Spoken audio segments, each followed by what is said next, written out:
पालघर जिल्ह्यातील डहाणू नगर परिषद हद्दीत येणाऱ्या पारनाका परिसरातील स्वच्छतागृहाची अत्यंत निकृष्ट आणि अस्वच्छ अशी अवस्था समोर आली आहे। समुद्रकिनारी वसलेल्या डहाणू शहरात दररोज मोठ्या संख्येने पर्यटक समुद्रवारीसाठी येत असतात।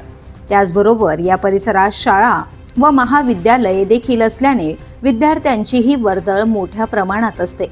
मात्र या ठिकाणी असलेले स्वच्छतागृह अत्यंत अस्वच्छ, दुर्गंधीयुक्त आणि दुर्लक्षित अवस्थेत असल्याने नागरिक व पर्यटकांना मोठ्या अडचणींचा सामना करावा लागतोय।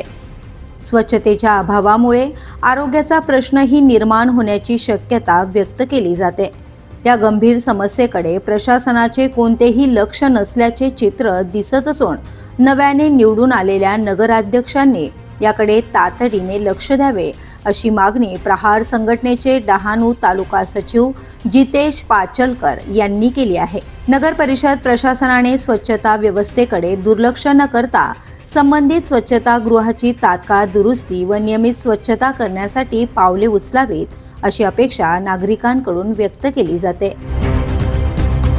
माझे नाव जितेश पाचलकर, प्रहार जनशक्ती संघटना तालुका सचिव। आज मी माझ्या फॅमिली सहित समुद्र किनाऱ्यावरती फिरायला आले डहाणूला। या ठिकाणी बाजूलाच एक शौचालय, बाथरूम वगैरे आहे।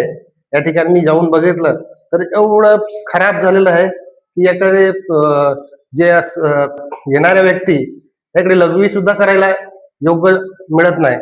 आणि असं बघितलं तर इथे स्त्रियांसाठी वगैरे अजिबात व्यवस्था नाही मिळत, पुरुषांसाठी चांगली व्यवस्था नाही मिळत।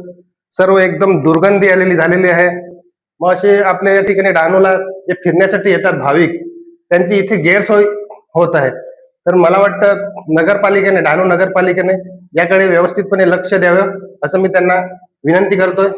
आज डहाणूचे नवनिर्वाचित अध्यक्ष राजू माच्छी याकडे लक्ष देतील का? त्यांनी इलेक्शनच्या वेळेस लोकांना भरपूर आश्वासने दिले होते, त्यांनी कृपया करून याकडे लक्ष द्यावे असे मी त्यांना विनंती करतो। द पोलीस न्यूजसाठी माधव तल्ला, पालघर।